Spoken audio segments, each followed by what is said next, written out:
우리 아버지 하나님의 거룩한 성도 여러분, 하나님께서는 우리를 언약으로 인도하시고 우리들에게 말씀하시고 우리들이 그 말씀을 순종할 때에 하늘의 거대한 축복으로 인도하시는 하나님에 대해서 우리들은 이번 한 기 동안 공부하고 있습니다. 오늘은 그 네 번째 시간으로 영원한 언약이란 제목으로 말씀을 드리겠습니다. 지난주에 여러분에게 말씀드릴 때에 얼마 전에 인도네시아에 있었던 커다란 홍수에 대해서 말씀드렸습니다.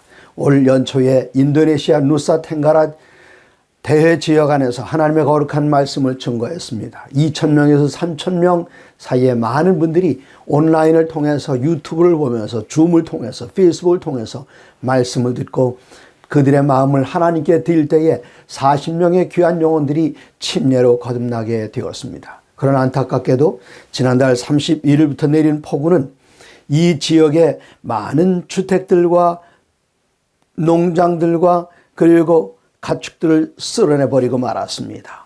지난주에 제가 이 시간을 통해서 여러분에게 호소할 때에 전국에 계신 여러 많은 분들이 함께 동참하셨고 또 귀한 헌금을 드려주셔서 그곳에 있는 우리 인도네시아의 성도님들과 함께 주님께서 주신 축복을 나누게 하셨습니다.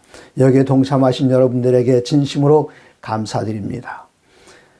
혹시 영수증이 필요로 하신 분들은 제게 개인적으로 알려주시면 제가 그분들에게 연말에 세금 정산할 때 필요한 영수증을 보내드리도록 하겠습니다. 제게 카톡이나 아니면 전화로 알려주시거나 이메일을 보내주시면 제가 영수증을 신속하게 만들어서 여러분들에게 보내드리도록 하겠습니다. 제가 전도회를 할 때 통역하셨던 저희 지회의 안실학교 부장과 교육부장을 겸하고 계시는 리차드 사부인 목사님께서 한국에 계신 여러 성도님들에게 감사의 인사를 전하셨습니다. Greetings to you, brothers and sisters in Christ. 그리스도 예수 안에서 형제 자매 된 여러분 안녕하십니까? The people in Nusa Tenggara Mission, Indonesia, look like me. 인도네시아의 누사 탱가라 대회 지역에 계신 분들의 모습은 저와 비슷합니다. It is because I am from that province. 제가 바로 그 지역에서 왔기 때문입니다. In February, they were blessed by an evangelistic meeting. 지난 2월 달에 그 지역에 계신 성도님들은 커다란 축복을 얻었습니다. 전도회가 있었습니다. About 2,000 people attended the meeting via online. 이 온라인을 통해서 약 2,000명의 성도님들께서 이 전도회에 참석하셨습니다. Pastor Kon Jong-heng was the speaker and I translated into Indonesian. 권정행 목사가 강사했고 제가 통역을 했습니다. At the end of the evangelistic meeting, 40 precious souls were baptized into the church. 전도회가 마치면서 40명의 귀중한 영혼들이 침례를 받고 교회에 입교했습니다. But these people didn't know that only 5 weeks later, they have a disaster. 그때 전도에 참석하셨던 분들은 5주 후에 있을 그 재난에 대해서 전혀 알지 못했습니다.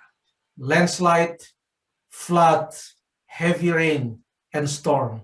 이 산사태 그리고 폭풍우 그리고 홍수가 이 지역에 밀어닥쳤습니다. It has never been like that for the last 90 years at least. 지난 90년 동안 이런 재난은 이 지역에 한 번도 없었습니다. 150 families of Adventists were affected. 150가정의 제7난식을 내쓰는 게 성도님께서 이 재난의 피해자가 That 됐습니다. means more than 500 souls were affected.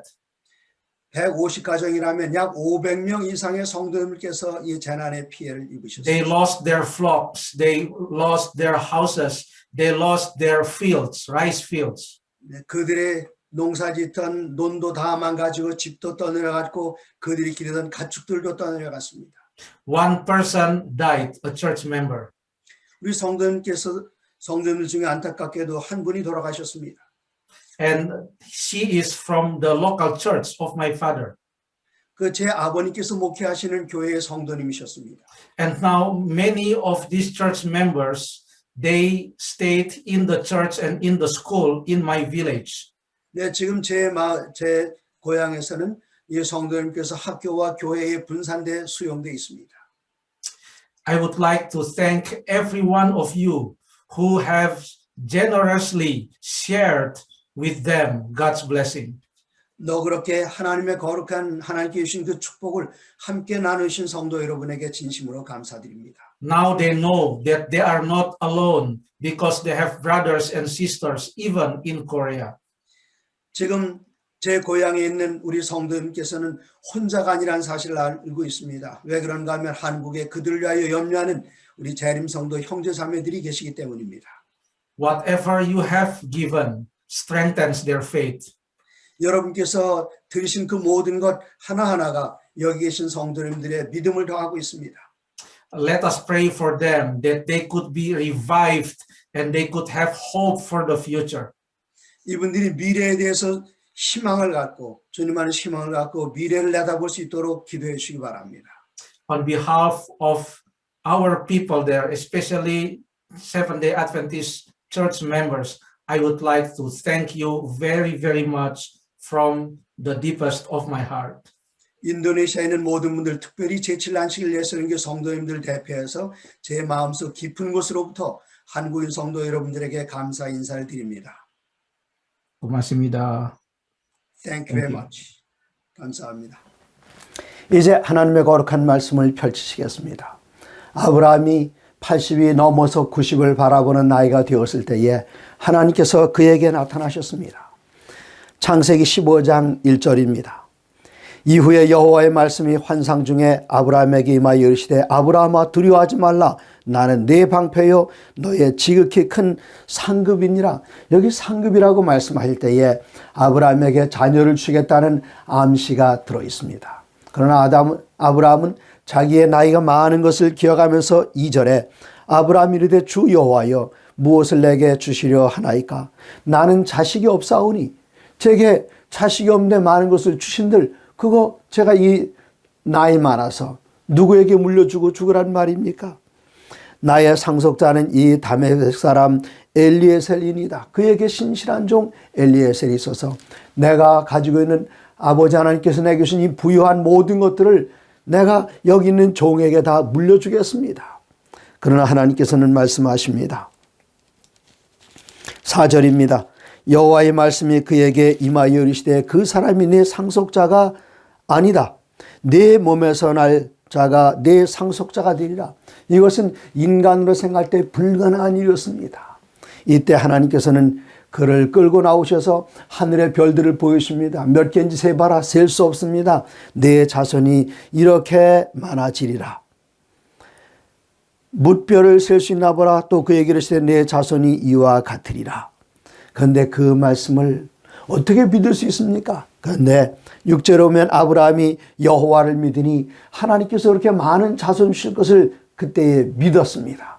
그 믿음을 하나님께서는 의로 여기셨습니다. 여기에 믿음으로 말미암은 의의 첫 번째 언급이 구약성경 창세기 15장 7절에 6절에 기록이 되어 있습니다. 7절입니다. 또 그에게 이르시되 나는 이 땅을 내게 주어 소유를 삼게 하려고 너를 갈대아 우르에서 이끌어낸 여호와니라. 여기에 하나님께서는 당신 자신을 여호와라고 소개하십니다. 이 여호와란 이름은 구약 성경에 많이 나타나고 있습니다.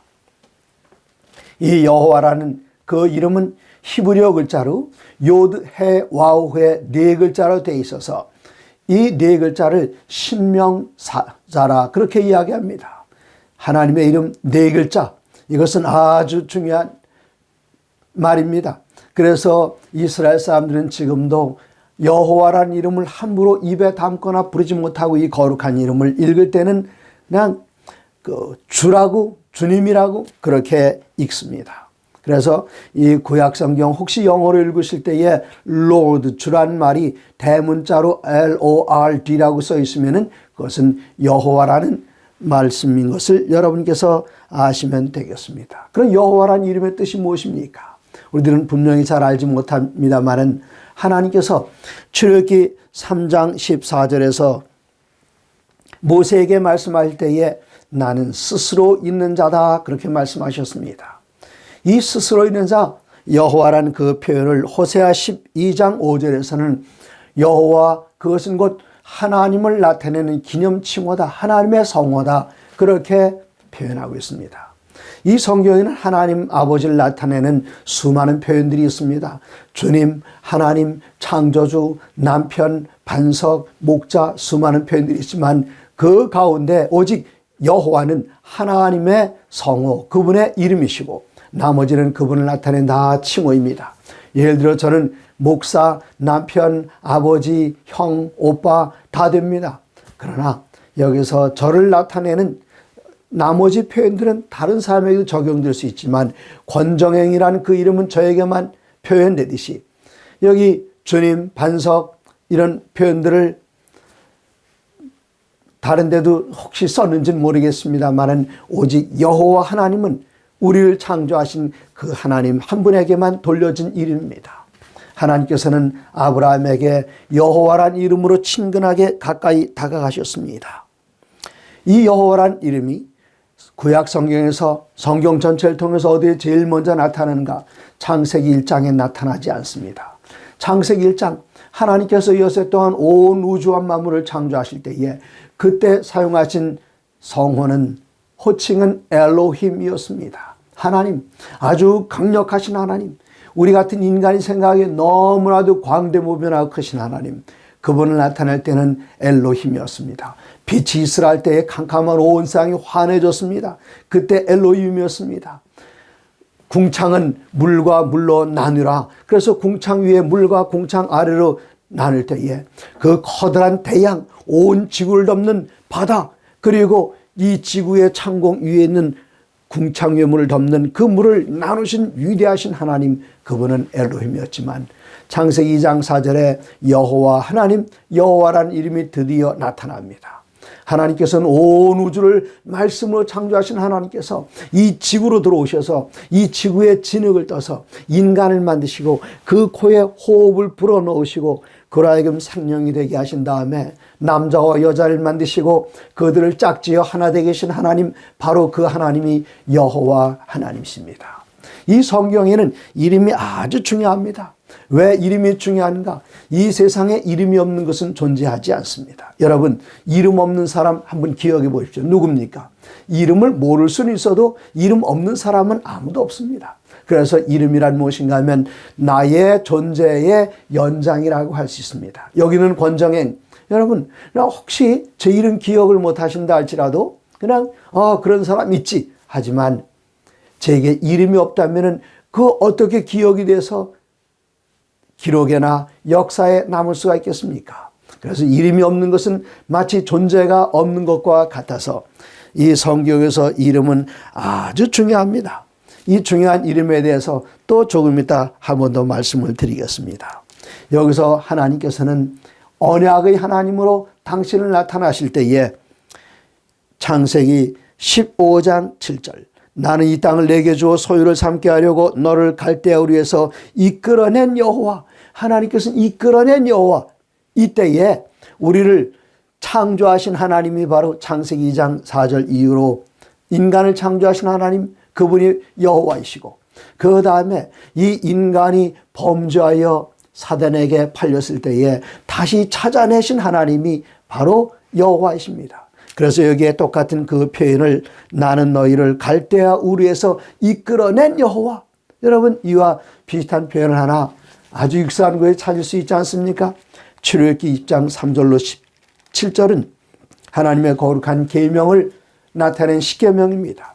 그런데 그 십계명을 왜 만드셨는가? 그 앞에 전문 십계명을 우리에게 주신 그 이유에 대해 설명하시면서 2절에서는 출애굽기 20장 2절 나는 너를 애굽 땅 종되었던 집에서 인도하여 낸 내 하나님 여호와니라.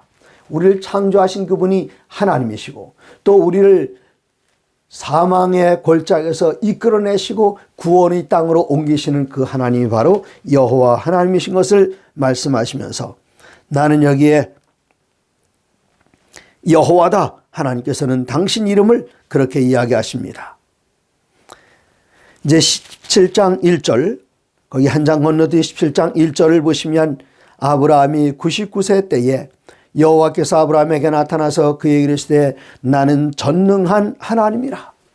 여기 전능한 하나님을 히브리어로 엘 샤다이라고 그랬습니다. 엘이란 말은 성경 전체를 통해서 신을 나타내는 하나님을 나타낸 표현인데 샤다이는 무엇인가? 뜻이 아주 분명하게 나타나 있지는 않지만 성경 다른 곳에 창세기와 욥기서에 이런 엘샤다이라는 표현이 다른 책에는 나타나지 않고 이 두 권에서만 나타나는데 샤다이는 다른 곳의 능력, 전능 이런 것으로 나타났습니다. 그래서 하나님을 나타내는 엘과 능력, 전능을 나타내는 샤다이를 한데 합치면은 엘샤다이 전능한 하나님이라고 번역할 수 있습니다.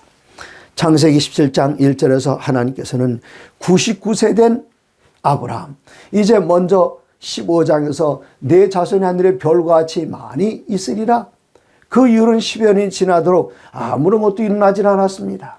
그때만 해도 그냥 그럭저럭 이 아브라함이 한 여인으로 하여금 아기를 갖게 할 수 있는 그런 능력이 있었습니다. 이때 아브라함이 아들을 낳았으면 하나님께서 아들 주셨다는 것을 그는 잊어버리고 말 것입니다. 그러나 하나님께서 이때까지 기다리게 하셔서 99세, 이젠 아들 낳을 능력이 전혀 없는 아브라함에게 다가오셔서 당신의 이름을 말씀하시기를, 앞에는 창조주로서의 구속주로서의 이름 나는 여호와다, 너를 이끌어낸 여호와다 말씀하셨지만 17장 1절에서는 모든 것을 다 하실지는 전능하신 하나님 나는 엘샤다이다. 17장 1절 나는 전능한 하나님이라 나는 엘샤다이다. 그렇게 말씀을 하셨습니다. 하나님께서는 전능하신 하나님이시기 때문에 4절에 보라 내 언약이 너와 함께 있으니 너는 여러 민족의 아버지가 될지라. 이후로는 내 민족을 아브라함이라 하지 아니하고 아브라함이라 하리니, 내 이름을 아브라함이라 하지 않고 내 이름을 아브라함이라 하리니.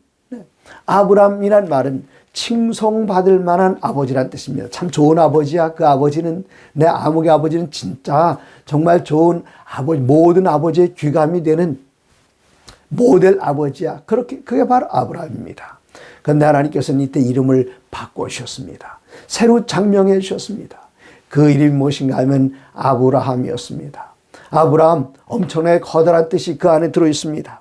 아브라함이란 그 이름의 뜻은 이어서 17장 5절에 말씀하시기를 이는 내가 너를 여러 민족의 아버지가 되게 하려 함이라. 너는 그냥 이스라엘의 아버지가 아니다. 여러 민족의 아버지다. 나중에 한 걸음 더 나아가서 여기 이스라엘 백성들뿐만 아니라 그리스도 예수를 믿어 구원의 반열에 참여하는 그 사람들 아브라함의 자손이라 부르셨습니다. 그러므로 육적 이스라엘, 영적 이스라엘, 모든 이스라엘 여러 민족의 아버지가 되게 하겠다. 그렇게 말씀하셨습니다. 여기서 주목해야 할 것은 어느 때입니까? 그가 몇 살 때인가 하면은 99살 때였습니다. 그 앞에 15장에서는 6절에 아브라함이 여호와를 믿으니 하나님께서 이를 그의 의로 여기셨다 그랬는데 이제는 그 믿음도 다 사그러들었습니다. 99세가 됐습니다. 어떻게 생산할 능력이 있겠습니까?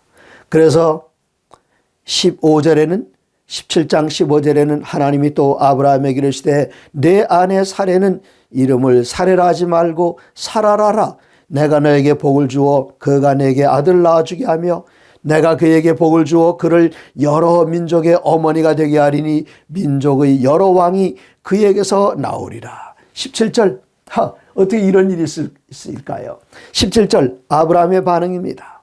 아브라함이 엎드려 웃으며, 네, 지금 엎드려서 하나님 지금 못 보게 엎드려서 웃었습니다. 내 나이가 지금 99인데 무슨 능력이 있어서 저 할머니가 무슨 애를 낳겠습니까? 저 할머니는 이제 아이를 낳을 수 있는 여인의 특징, 그 매달 경수, 그것이 이제 끊어져서 더 이상 나오지 않는데 어떻게 애를 낳을 수 있겠습니까? 하고는 하나님도 참 모르십니다 하고 고개를 숙이고 17절 아브라함이 엎드려 웃으며 마음속으로 되 100세 된 사람이 어찌 자식을 낳을까?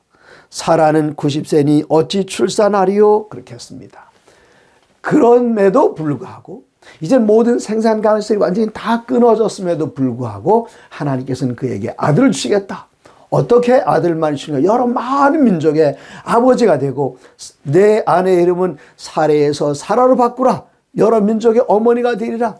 바로 그렇게 하신 하나님이 어떤 하나님이신가 하면은 전능하신 하나님 엘 샤다이의 하나님입니다. 여기 두 개의 하나님의 성호를 소개해 드렸습니다. 첫 번째는 나는 너희를 갈대아 우르에서 이끌어낸 여호와다. 15장에서는 그렇게 말씀하셨고 17장에서는 99세 되었으니 애를 못 낳는다고. 그렇지, 생리학적으로 99세 되면 애 못 낳는 거야. 90세 된 여자가 어떻게 애 낳는다는 소리 들어봤냐? 그건 불가능하지. 그런데 내 이름이 누군 줄 아느냐? 17장 1절 하나님께서는 말씀하시기를 나는 전능한 하나님이다. 나는 엘 샤다이 하나님이다. 그렇게 선언하십니다. 바로 여호와로 나타나신 하나님, 그리고 엘 샤다이로 나타나신 그 하나님께서 여기 아브라함에게 언약을 세우시는 것, 그것이 바로 오늘 공부하는 영원한 언약, 아브라함과 세우시는 그 언약이었습니다. 이제 하나님께서는 아브라함과 이 언약을 세우셔서 그로 하여금 영원히 하나님을 섬기고 따라가게 하셨는데, 여기 아브라함의 이름을 아브라함이라고 바꿨는데 이 성경에 보면은 개명한 경우들이 여러 곳 나옵니다. 하나님께서 바꿔주신 경우도 있고 나라의 국왕이 바꿔준 경우도 있고 또 스스로 바꿨는지 이름을 바꾸는 경우들이 있습니다. 그런데 이 이름이 바뀔 때마다 뭐가 달라지는가? 그들의 사는 자세가 달라집니다. 삶의 목표가 달라집니다. 인생의 철학이 달라집니다. 아브라함 칭송받는 한 집안의 아버지에서 이제는 모든 민족의 아버지가 되었다. 그게 아브라함이듯이 성경에 또 이름을 바꾸는 것이 창세기 32장 18절에 나오는데 야곱이었습니다. 야곱이란 이름은 발뒤꿈치를 잡는 자, 남의 발뒤꿈치 잡는 게 뭔가 하면은 우리말로 옮기면은 발뒤꿈치가 아니라 등하고 관계했습니다. 등 쳐먹는 자다, 그런 뜻입니다. 그런데 이 야곱이 하나님과 겨루었습니다. 야복나루에서 저를 축복해 주지 않으시면 제가 놔드리지 않겠습니다. 그의 환도뼈가 부러졌을 때 얼마나 힘들었겠습니까마는 그런 고통 중에서도 하나님을 붙들고 저에게 복을 주지 않으시면, 축복해 주지 않으시면 절대로 놔드리지 못합니다. 이때 하나님께서는 아이고 내가 졌다. 이제부터 내 이름을 야곱이라 하지 말고 이스라엘이라 그렇게 하라 말씀하셨습니다. 이스라엘이란 그 이름, 이씨는 이씨는 남자라는 뜻입니다. 라는 본다는 뜻입니다. 엘, 하나님을 보는 자. 창세기 28장에서 그는 형과 아버지를 피해서 도망가다가 그가 베델에 이르렀을 때에 더 이상 피곤하여 앞으로 전진하지 못하고 돌베개를 베고 잠을 잘 때에 사닥다리 위에 나타나신 하나님께서 그에게 당신의 모습을 보여주셨기 때문에 하나님을 보는 사람, 그리고 32장 18절에서는 하나님과 겨루어 이긴 자라 그렇게 말씀하셨습니다. 야곱이란 그 이름보다 이스라엘 얼마나 멋있는 이름입니까? 하나님과 기도로 싸워서 하나님의 응답을 받아낸 사람. 그렇기 때문에 오늘날 여러 많은 나라들 가운데 한 나라는 그 야곱의 이름을 따서 그 나라의 이름을 삼하는데 그 나라가 바로 이스라엘입니다. 또 이름이 바뀐 다른 사람이 있습니다. 여러 많은 사람들이 이름 바뀌는 경우들이 있지만 특별히 다니엘서 1장 7절에는 하나님께서 바꾸신 이름이 아니라 왕이 그 이름을 바꿔줬습니다. 다니엘서 1장 7절 6절부터요.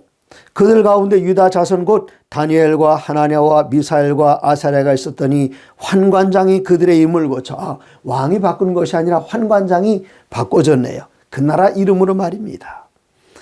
하나냐는 사드락이라고, 미사엘은 메삭이라고, 아사랴는 아벳노고라 하였더라 그렇습니다.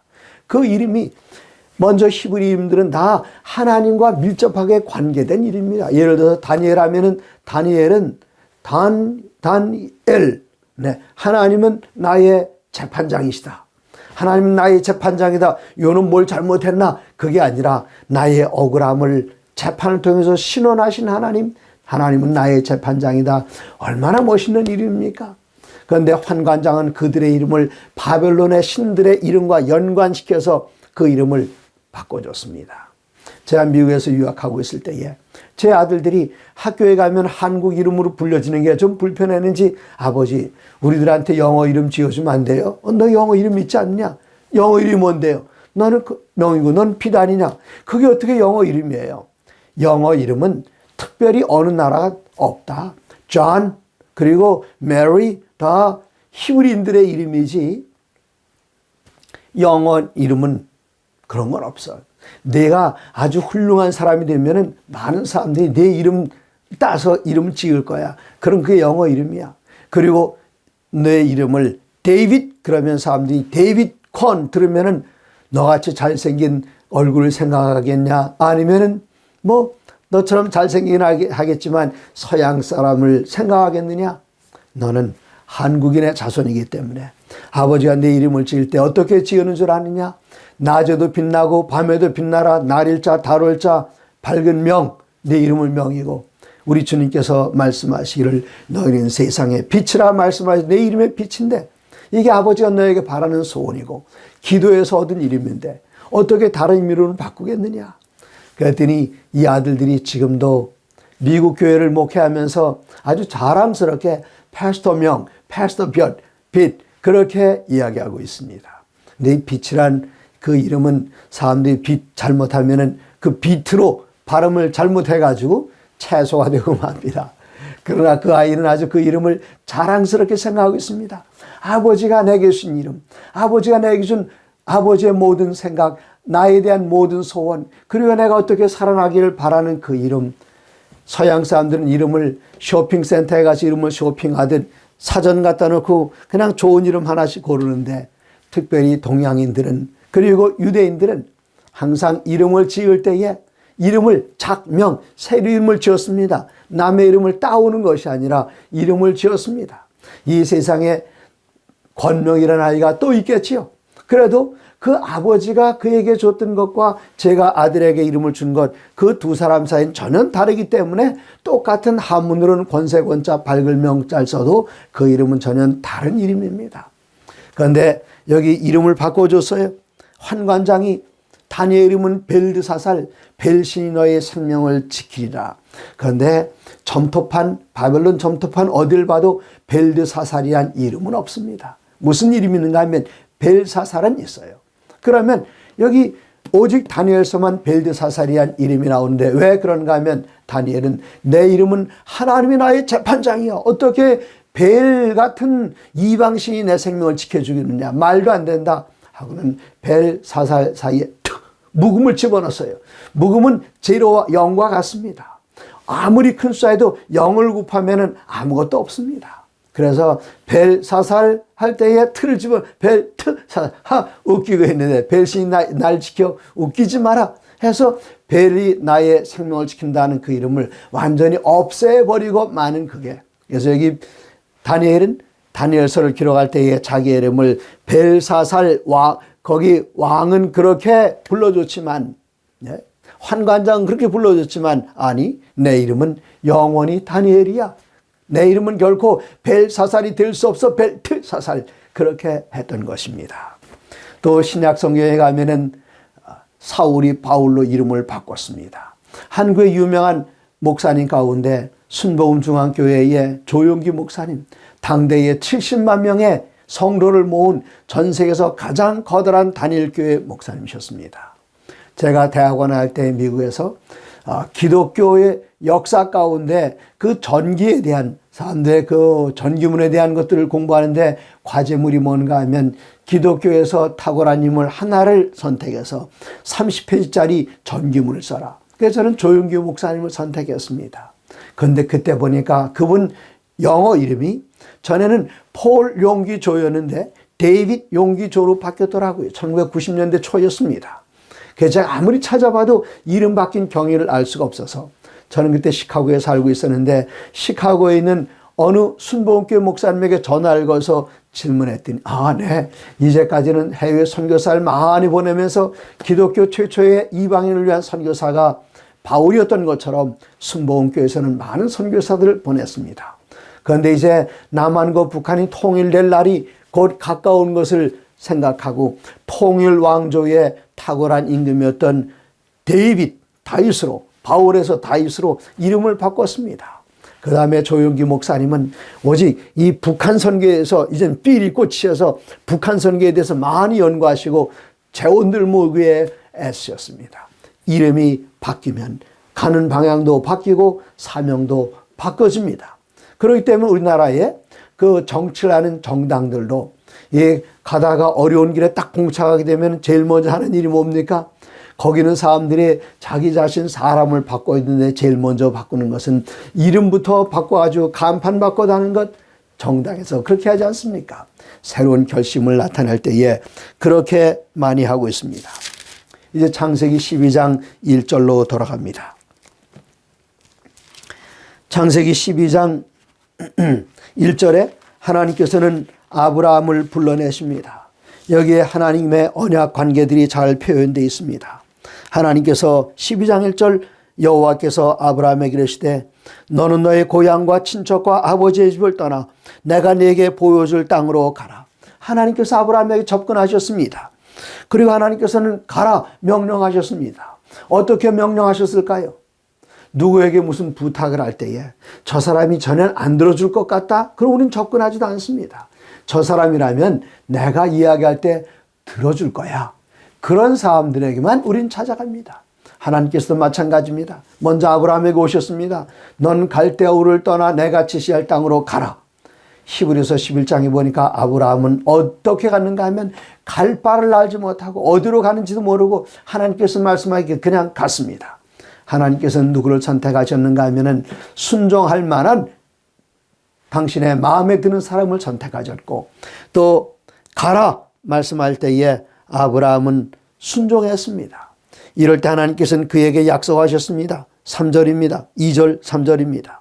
내가 너로 큰 민족을 이루고 내게 복을 주어 네 이름을 창대하게 하리니 너는 복이 될지라. 세상에 아브라함 이름을 모르는 사람이 어디 있습니까? 유대교나 기독교나 개신교, 천주교, 심지어는 이슬람 모든 사람들이 아브라함을 믿음의 조상으로 삼고 있습니다.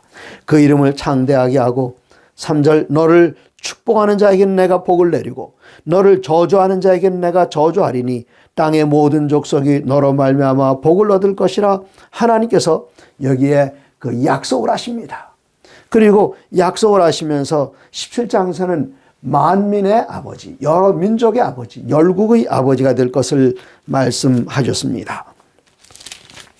15장에 가시면은 하나님께서 15장 4절에서 또 그에게 약속을 하시고 그 다음에 여기 7절부터 18절까지 쭉 보시면은 하나님께서는 그에게 명령하십니다.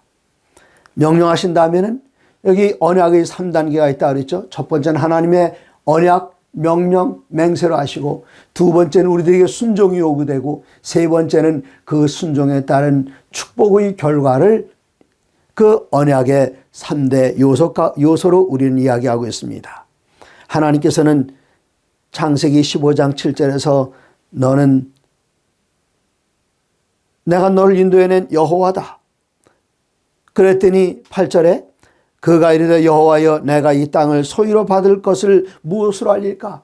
내가 너를 갈대아 우르에서 너를 인도해서 이 땅을 다 주겠다. 하나님 저것을 무엇으로 할 수 있겠습니까? 이때 하나님께서는 제물을 준비하게 하십니다. 암염소 그리고 암소 그리고 수양, 산비둘기, 집비둘기 새끼를 가져다가 여기 비둘기들은 가르지 않았지만 나머지 짐승들은 반으로 쪼갰습니다. 그리고 쪼갠 그 사이로 아브라함이 지나갔습니다. 이것은 하나님께 대한 절대적인 순종의 표현이었습니다. 산생물을 둘로 쪼개고 피로 하나님의 언약을 그가 받아들이고 순종하겠다는 그 표현, 그는 그 사이로 지나갔습니다. 그때 하나님께서는 저녁 때에 불타는 모습으로 이 쪼갠 짐승 사이로 지나가셔서 하나님과 또 아브라함과의 언약이 이루어진 것을 비준하셨습니다. 여기에 아브라함의 순종이 표현되어 있습니다. 17절 해가 져서 어두울 때에 연기나는 화로가 보이며 타는 횃불이 바로 하나님의 임재하십니다. 쪼갠 고기 사이로 지나갔습니다. 이제 하나님께서는 우리 여기 창세기 18장 19절에 있는 말씀을 읽고 이제는 오늘의 말씀을 정리하겠습니다. 하나님께서는 18장 19절에 내가 그로 그 자식과 권속에게 명하여 여호와의 도를 지켜 의와 공도를 행하게 하려고 그를 택하였나니 이는 나 여호와가 아브라함에게 대하여 말한 일을 이루려 함이니라. 하나님께서 우리들에게 언약을 하실 때는 우리는 아무런 공로가 없습니다. 그럴지라도 오셔서 언약을 하실 때는 당신의 은혜에 기초한 것입니다. 우리가 하나님의 언약이 될 그런 자격이 없을지라도 하나님께서 우리를 먼저 선택하시고 약속해 주셨으니 우리에게 주어진 것은 순종입니다. 물론 우리가 하나님 앞에 열심히 부지런히 순종하는 것, 그것이 구원의 조건은 아닙니다. 구원의 조건은 무엇인가 하면 믿는 믿음입니다. 그러면 그 믿음이 우리 생활 속에서 진실된 믿음을 표현하는 것, 그것이 바로 순종입니다. 이렇게 순종할 때에 하나님께서는 그 언약을 우리에게 이루시는데 옛날 아브라함과만 언약하지 않으셨습니다. 노아와만 언약하지 않으셨습니다. 하나님께서는 누구 언약하셨는가 하면 우리들과도 언약하셨는데 하나님께서는 우리에게 명령하십니다. 요한계시록 10장 11절에 그 여자의 남은 자손들에게 명령하십니다. 여기서 언약이 3단계 하나님의 명령입니다. 계시록 10장 11절 그가 내게 말하기를 내가 많은 백성과 나라와 방언과 임금에게 다시 예언하여 하리라. 그냥 여기서 좁은 곳 혼자만 이야기하는 것이 아니라 여러 백성, 나라, 방언, 심지어는 궁궐에 들어가서 임금에게까지 다시 예언하라. 그럼 우리가 어떻게 할 수 있겠습니까? 이때 하나님께서 복을 주시는데 요한계시록 12장 17절에는 그 여자의 남은 자손들에게는 하나님의 계명을 주셨고 또 그 계명 안에 살 때에 우리는 안전을 보장받을 수 있습니다. 성령 충만함을 주십니다. 그 약속이 12장 17절 그 다음에 그 여자의 남은 자손 곧 하나님의 계명을 지키며 예수의 증거를 가진 자들. 예수의 증거는 무엇입니까? 계시록 19장 10절에서 말씀하시기를 예수의 증거는 대언의 영, 예언의 영 혹은 예언의 신이라. 우리말로는 이렇게 세 가지로 번역이 됐습니다. 옛날엔 예언의 신, 그 다음에는 대언의 영, 지금 나오는 개역 개정판에는 예언의 영이라고 표현됐지만 영어 성경에는 Spirit of Prophecy, 예언의 영, 예언의 신 그렇게 번역하게 되었습니다. Spirit of Prophecy, 성령님의 칭호들 가운데 하나입니다. 그 여자의 남은 자손이 이 세상의 많은 백성과 나라와 방언과 임금에게 이 영원한 복음을 전할 수 있도록 예언의 영, 성령께서 우리에게 부어준 바 되셔서 이 일을 감당하게 하셨습니다. 이것을 우리들은 세 천사의 기별로 나타난 우리들의 사명인데 그러면 이 사명을 감당한 자들은 어떻게 하나님께서는 해주시는가? 우리가 계시록 14장 6절로 12절에 나타난 세 천사의 기별을 순종해서 전할 때에 주어진 약속은 14장 14절 15절입니다. 또 내가 보니 흰 구름이 구름 위에 있고 인자와 같은 이가 앉혔는데 그 머리에는 금면류관 있고 그 손에는 예리한 낫을 가졌더라. 또 다른 천사가 성전으로부터 나와 구름 위에 앉은 이를 향하여 큰 음성으로 일처로되 당신의 낫을 휘둘러 거두소서 땅의 곡식이 다 거둘 때가 이르렀음이니이다 하니 구름 위에 앉으신 이가 낫을 휘둘림에 땅의 곡식이 다 거두어지니라. 이때 거두들인 알곡이 누굽니까?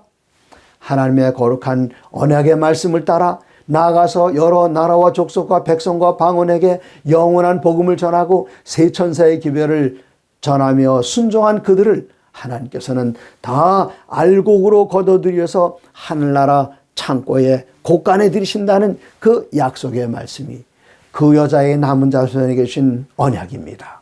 옛날 노아가 언약에 충실했고 아브라함이 언약에 충실했던 것처럼 하나님께서 그 여자의 남은 자손에게 주신 언약에 충실하는 그 여자의 남은 자손 하나님의 참 백성이 되기를 간절히 바랍니다. 감사합니다.